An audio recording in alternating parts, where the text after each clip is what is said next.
those whose heart is true to him.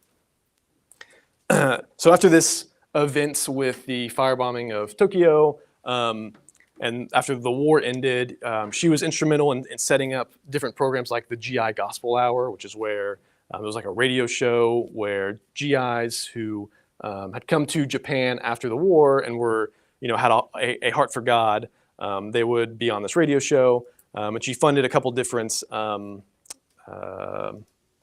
funded the Far Eastern Gospel Crusade, and she went on to Hiroshima to help some of the victims or some of the survivors, I guess, of the atomic bombing there. Anyways, so this verse, 2 Chronicles 69, it comes from, it's in the context, it comes from the life of King Asa, who is one of the kings of Judah. So we're going to go through his life tonight. Now, if you're like me, kings of Judah and Israel are kind of like the genealogies in the Bible. They just kind of wash over me as I'm reading them, and maybe I pick something up out of it. But so this is a good opportunity to really dive in and learn something about King Asa. Does anybody know about the life of King Asa? Okay, good, excellent. This will be a great opportunity. So in this kind of eye chart map that I pulled off the internet, so Asa is the grandson of King Rehoboam, who's the first king of Judah after the divided kingdom. So that's kind of where we are in this timeline. Okay. Okay, so there's 3 chapters that cover the story of Asa, and it's kind of like the 3 different acts in his life. So things start out really good with Asa. So in 2 Chronicles chapter 14, the beginning of his life, it says that Asa did what was good and right in the sight of the Lord his God. He took away the foreign altars and the high places, broke down the pillars, cut down the sacred poles, and commanded Judah to seek the Lord, the God of their ancestors, and to keep the law and its commandment. So here Asa is. He's started out on his reign, and right off the bat, he's getting the people to reconcile with the Lord. So not only does he purify the people, but he also fortifies the land. So 2 Chronicles 14:7 says that he said to Judah, "Let us build these cities and surround them with walls and towers, gates and bars. The land is still ours because we have sought the Lord our God. We have sought him, and he has given us rest on every side." So they built and prospered. So things are going pretty good for Asa. He's been a pretty good king so far, but he's about to face his first crisis. So Judah ends up being threatened by some foreign invaders. Zerah the Cushite came out against them, and an army of 1,000,000 men and 300 chariots, and came as far as Marasseh. Asa went out to meet him, and they drew up their lines in battle in the valley of Zephathath at Marasseh. So here's Asa. He's faced his first challenge. His first challenge. So what is he going to do? Is he going to run? Is he going to fight? Is he going to hide? Is he going to trust in his own strength? Is he going to trust in the wisdom of the world? Or is he going to put his trust in God? And so Asa makes the right choice here. Asa cried out to the Lord his God and said, "O Lord, there is no difference for you between helping the mighty and the weak. Help us, O Lord our God, for we rely on you. And in your name we have come against this multitude. O Lord, you are our God. Let no mortal prevail against you." So Asa appeals to God, and God defends Judah. They end up routing the Cushites, and things are going pretty good. And so this propels Asa into this, mess that Asa overcame, propelled him into the next chapter of his life, which is also the next chapter in the Bible, chapter 15. So here's kind of a critical moment. Asa's had some success. Maybe he's gonna, get prideful. And at this time, there's a prophet, Azariah, who comes and speaks to Asa.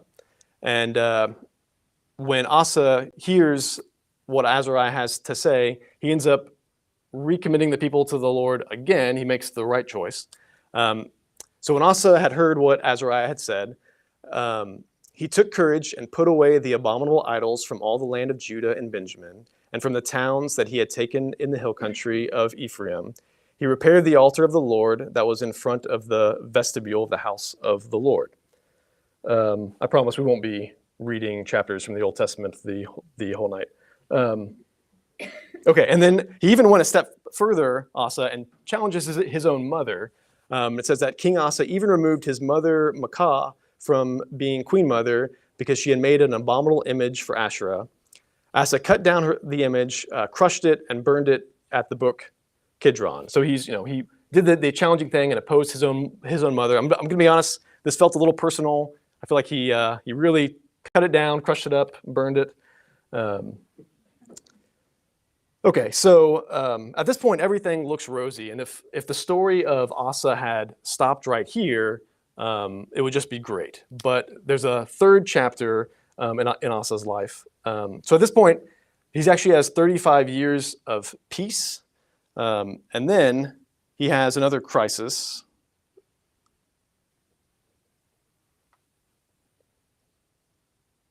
Okay.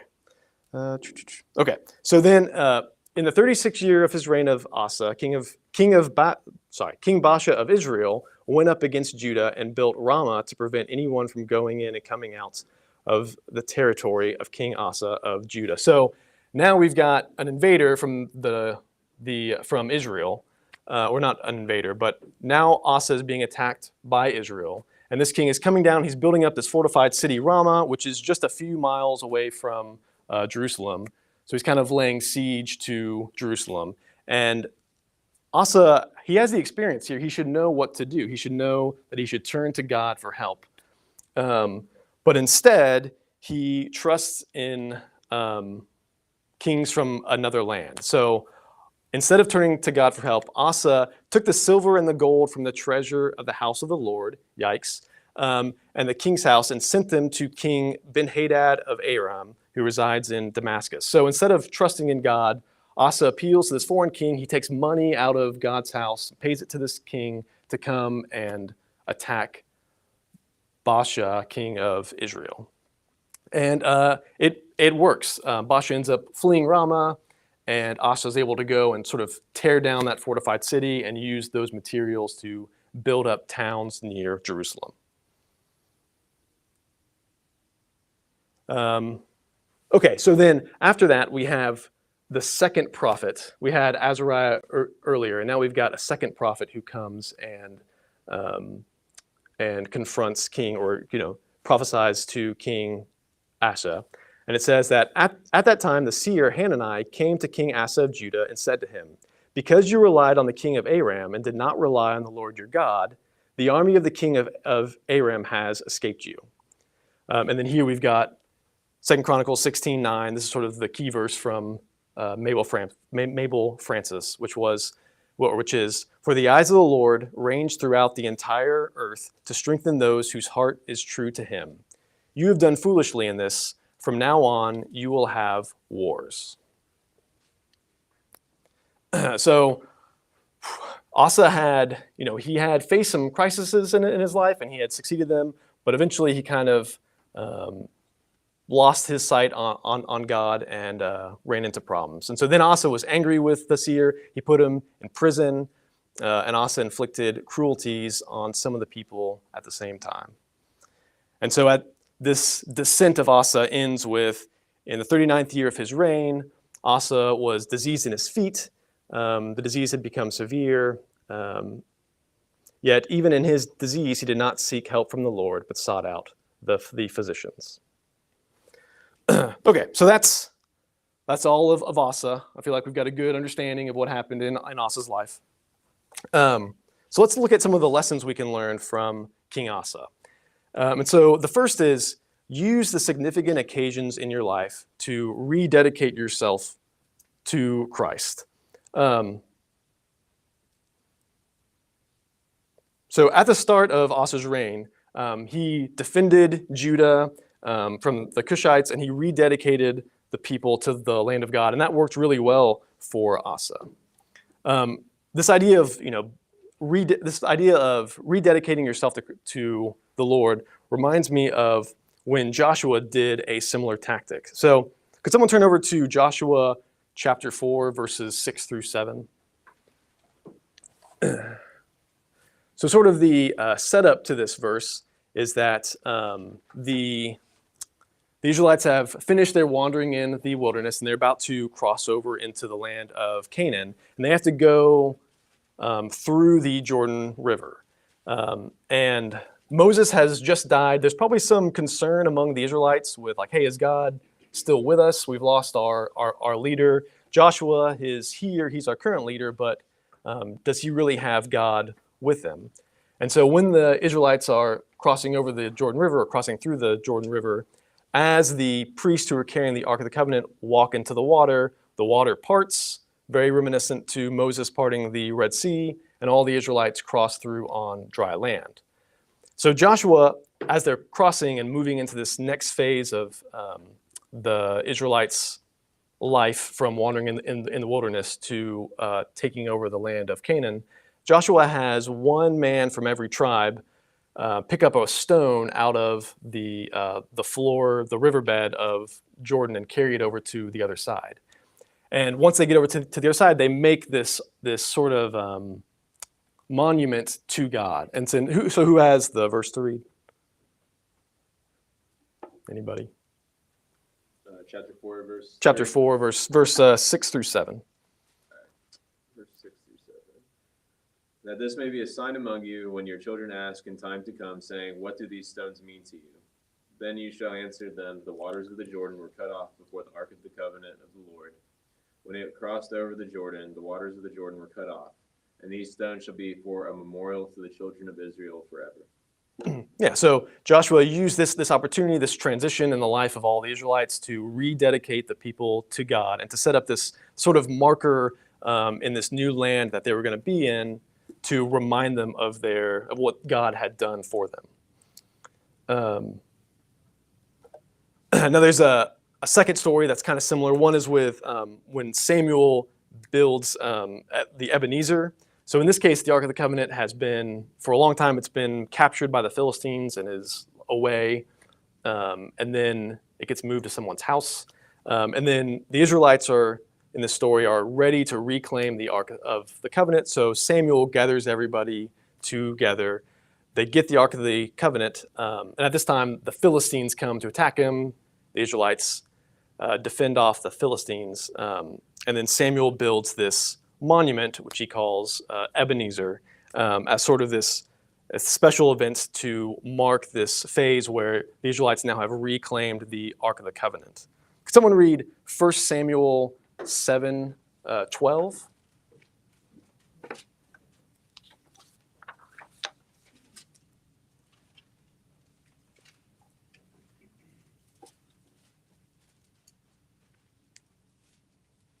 Samuel took a stone and set it up between Mizpah and Shin.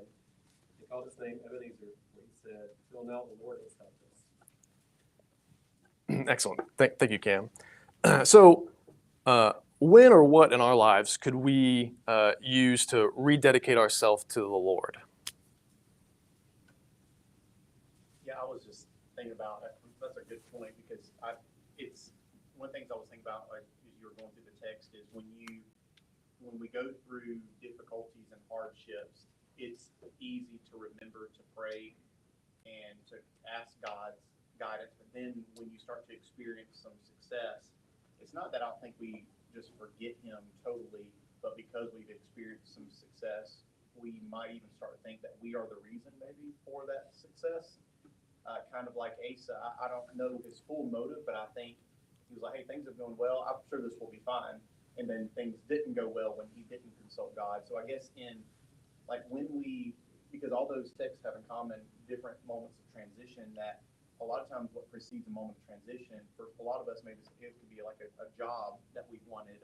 It could be an opportunity for our families or something like that, to not forget to thank God and to worship Him and keep the focus on what He's done in that. So I guess during times of transition in family life or job life. Yeah, totally. Anytime a new relationship in your life comes along. Yeah.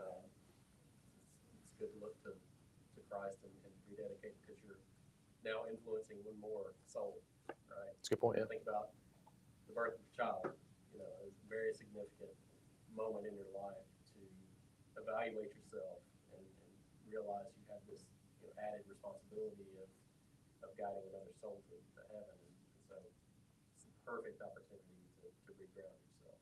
Yeah. And also these critical moments in our life, I feel like stick in our memory. And if we can, associate this memory, of this critical time with dedicating ourselves to God, as we look back on our life, we see like a roadmap of where God has affected our life. Well,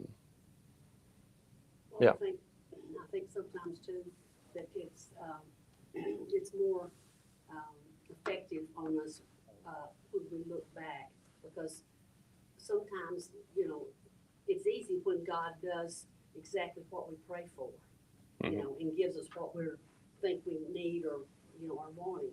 But when we have to stick with Him and trust Him, and we don't know what the future's going to be, but we've got to depend on Him to get us through to that next point. And then once He does that, I think then when we look back on that, to me, that's the real strength, because you've got to have faith in Him that He's going to get you there, because you don't know how you're getting there and when you're going to get there or anything else. But I think that's when we have enough faith, for it to, if it takes time or whatever, and then we look back on that, then to me, that's what sticks in my mind of, science 2020, as they say. Yes. It's more effective to me. Yeah, excellent.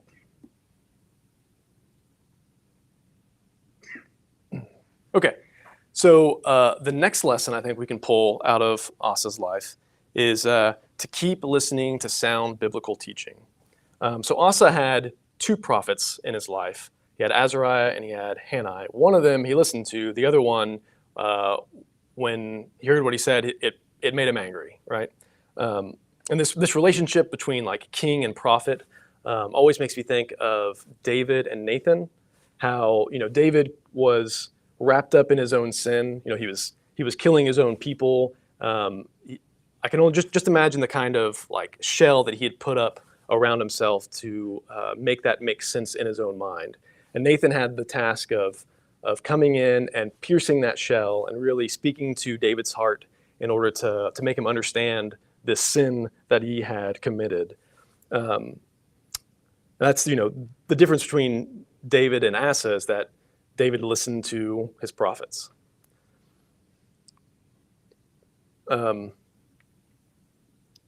Okay. Any questions or comments? Is it really hot in here? Or is it just me? I don't know. Okay.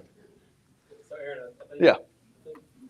in both cases, the truth was told, right? He heard the Sure. truth, Yeah. but didn't want to hear it the second time. So I think anytime you hear something from the Bible, you hear something from someone that you look up to in a spiritual way, it's easy to get defensive, but you really need to say, well, is it true? Right? And I think that's where he went wrong, is that it wasn't what he wanted to say, but was it true? Mhm. It certainly was. All right, so I think the next lesson we can pull out of Asa's life is that mistakes have a cost, but are not final. At the end of his life, Asa made some mistakes, but I feel like if he had, repented, if he had rededicated himself to the Lord, like it would have been okay. His story wouldn't have ended with him as a sad story. It would have been, one where, hey, Asa was an unblemished king. He had this mistake. David had mistakes, but we still consider him to be a very good king, right? Now we're talking about strength in this class, and it's hard to talk about strength and not think about the Bible character of Samson, right? He's the Bible's Hercules, right? He's our strong man. And I feel like Samson's story is kind of similar to Asa's story, which is kind of similar to the whole story of Israel in the Old Testament, right? Where things start out really good, and then over time there's just this fall. So a few quarters ago, Andrew had a class on Samson and leadership. I think maybe about half of you in here might have been in that class. And there were a few things that I learned in that class about Samson as we were like going through his story. And so one of those things was that he started out well. He had the support of his parents. I always think of what did Samson in was having his hair cut by Delilah. But actually, Samson had this Nazirite vow, and the Nazirite vow had 3 pillars to it, right? He couldn't touch something unclean, he couldn't drink wine, and then he couldn't cut his hair, right? And through the story of Samson, he makes mistakes on all of those. All 3 of those pillars get cut down. And it's not until the last pillar of that vow falls, when Delilah cuts his hair, that he loses his strength. So, Samson had this opportunity to learn from his mistakes and correct it, but he didn't.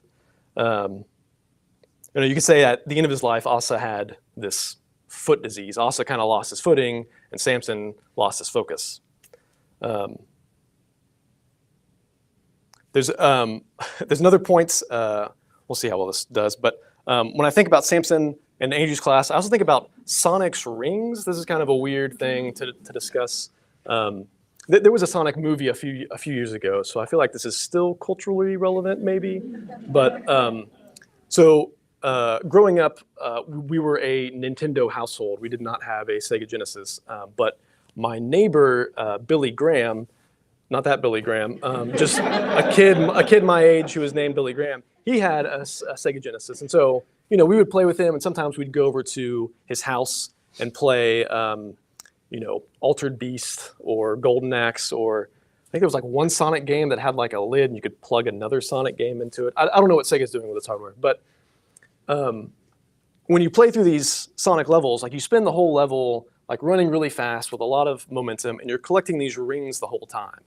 And then you have like one little mistake, you get snagged on a spike, or you get hit by a projectile from Dr. Eggman, and it's just rings everywhere, right? And you're just kind of left picking up the pieces, hoping to grab 1 or 2 in order to survive. So, making a mistake is not the end, but it definitely has some serious consequences. Yeah, I think that's one of the greatest theological statements. Okay. Excellent. Excellent, thank you. In the mic, Jason said that was one of the greatest theological statements. Wait, I'm sorry, what's that? I think one thing that's cool to me about Samson is he definitely had a huge cost of getting his eyes gouged out and basically becoming a slave to the Philistines with these mistakes. Mm-hmm. But at the end of his life, accomplishing his greatest feat. Yeah, he did kind of have redemption. He turned to God. Yeah. When he hit rock bottom. Yeah. And he realized that his strength didn't come from his hair or anything. It actually just came directly from the Lord. And that's when he did his greatest feat. And I've always found it interesting that in Hebrews 11, it goes through the Hall of Faith. Mm. And Samson's in that chapter. But Solomon, who started out really, really strong and doing all these great things, but then he got turned away from the Lord. He's not in that chapter. And I don't know if I'm not sure how significant that is, but I think it goes along with your point really well that mistakes are definitely costly, but I think Samson is with the Lord. I think he finally figured it out at literally the very end of his life. So Yeah, excellent. Well, the only way that mistakes cannot be, forever deadly is if we are willing to recognize that we've made the mistake and turn back to God. And I think that's the biggest problem, with Asa and all of that, is that, he would not turn back to God.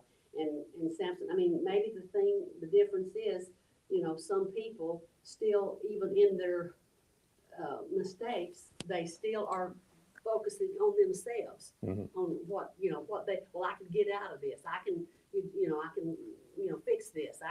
And I think, that's where the problem is. You have to admit that it was a mistake, And you have to be willing to change. That's the key word, the change, and go back to God. And if you don't do that, the mistakes just get worse. Yep. You know, they're not going to be okay. Yeah. It builds. So when Emery's my oldest son, he's in like 4th grade now. But when he was in kindergarten, we were like, before kindergarten started, there was a time when you like go around and like register for stuff at school. And he signed up for chess club, which is not something that like I didn't play chess growing up really.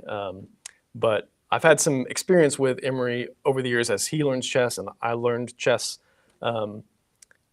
where, and you know, he would go and play at tournaments or whatever. And so sometimes he would be, you know, nervous about how that game would go. And one of the like lessons I tried to instill in him, one of the things I hope that he learns from playing chess is that when a mistake happens, when you blunder your queen and you feel like the game's over, I hope that he learns to not panic, to stay calm, to look at the board and figure out what, you know, the best move that he can make with the pieces that are left on the board. Okay, just how to, you know, overcome your mistakes. All right. So the next lesson I think that we can pull from Asa's story is don't quit before the finish line. So Asa had some great periods in his life where he trusted God and it was strong, but it didn't last, and in the end, his trust faltered. So there's another, this time from the New Testament. Can someone turn over to 1 Corinthians 9:24 through 27?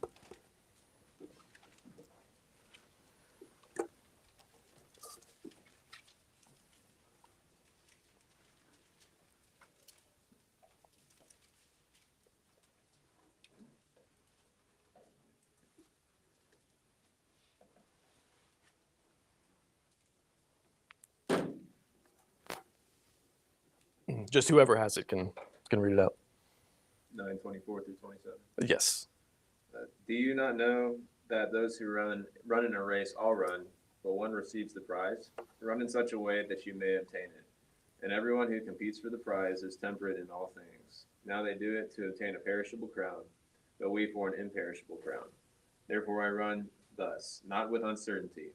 Thus I fight, not as the one who beats the air, but I discipline my body and bring it into subjection, lest when I have preached to others, I myself should become disqualified.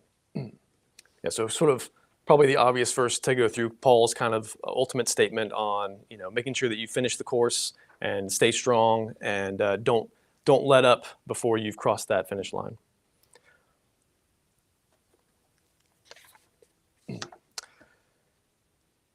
So when I think about someone from the Old Testament who finished strong, I like to think of the story of Caleb. So Caleb was, you know, he and Joshua were in the spies that went in to go spy out the land. They were the two good spies, right? They brought back a good report. Well, at the end of Caleb's life, after the Israelites have gone through and cleared out the land of Canaan and are ready to sort of move in, basically, Joshua is helping the people divide up who's going to have what land. So Caleb is, you know, he's 80 years old at this point. He's seen a lot. He's been around. He's, by definition, one of the two oldest guys left in the Israelite camp. No one else is more, you know, worthy of saying, you know what, I think I'm going to take it easy at this point. But Caleb goes to Joshua and asks for the hill country, the land called Hebron, and he describes it as a land of giants and walled cities. This is in Joshua 14. I'm just going to read this to you guys.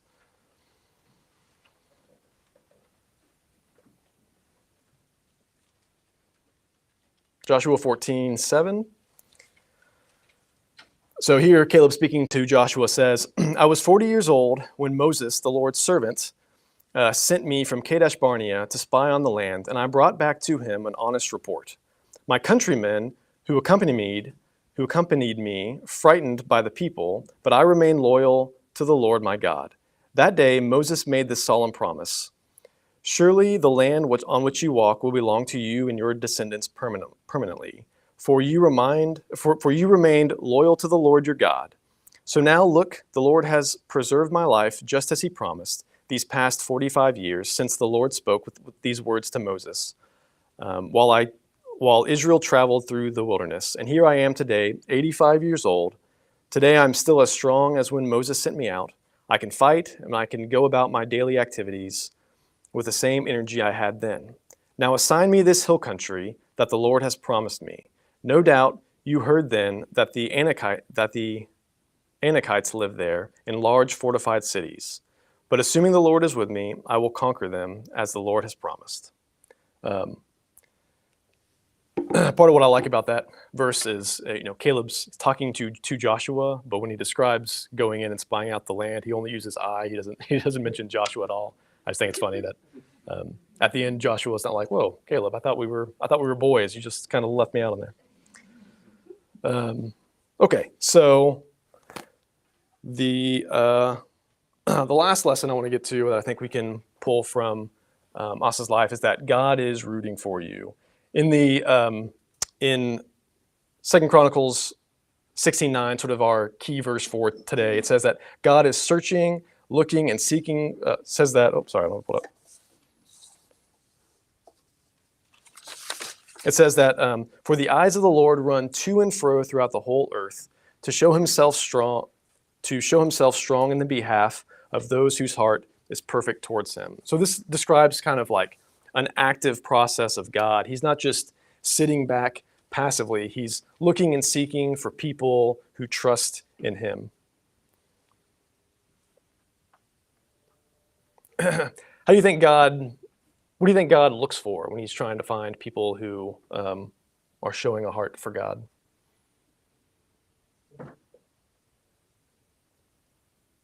Submission to his will. Submission to His will. Faith in Him? Yeah. Brokenness, understanding that they need something else besides themselves. Yeah. I mean, even with Asa, like when he has his foot disease going on, the way that they word that, it sounds like if he had just asked, it would have been his. So there's just a spirit of like acknowledgement and contrition. Yeah. Yeah. Humility. Yeah. Definitely. I think you mentioned David earlier, and I think when David, he's quite a story of being up and down, but when David was at his best, and he's described as being a man after God's own heart, when I think about David, I think about that David did the things that he did to honor and glorify God. He was always about, like, with Goliath. How dare he defy the armies of the living God? It wasn't about David at all. It was about, I'm going to defend, my maker. I'm going to defend and glorify because no one should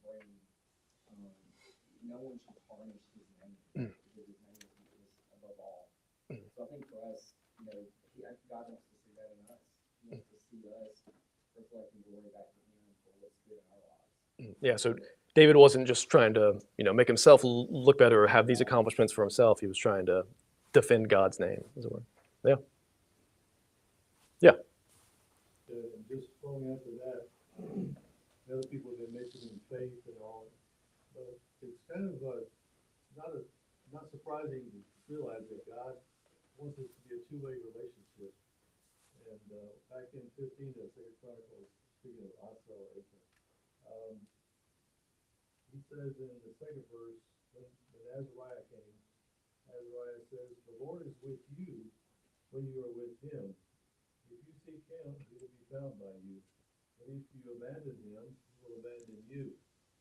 So it is rooted in faith, but it's a relationship. And if I started really looking at the things that are upsetting to God is when we break His heart, when we deny Him, when we actually embarrass Him horribly. And as humans, we've done this throughout the ages.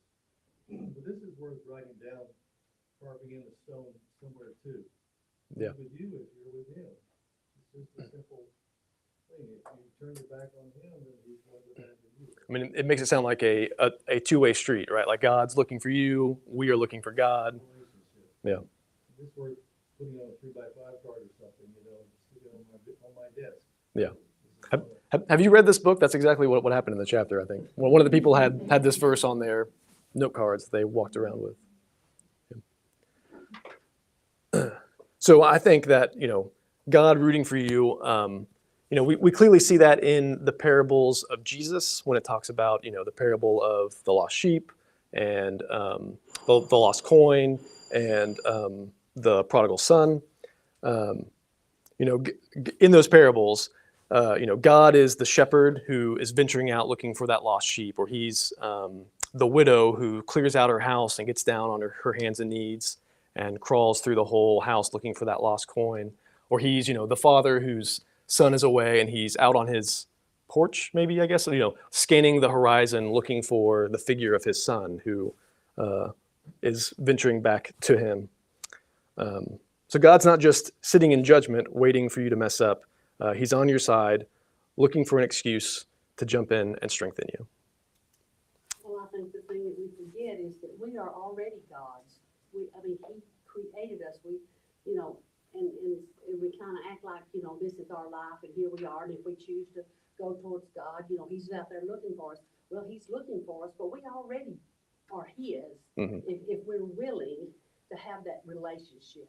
And it's just like a family whose children, how would you feel if your little kids ran out the door and ran away? You're going to go looking for them, Yes. because you love them. And I think that's the thing we forget to really translate is his love for us, because if we really can be in that love relationship, then all the things that he asks us to do, we're going to want to do to please him, because we love him that much, just like he gave his only son because he loved us so much. And that's where we kind of, somehow there gets to be a wall there, between, like it's still, it's it is our choice, but we're still his, Yeah. And we can have the relationship. It depends on us if we get the relationship or not, because he's already there handing it, Gotcha. and we already belong to him. And if we love him, we want to please him. That's what Jesus does, right? He tears down walls. Okay, that's all I've got. Thank you guys. Thank you.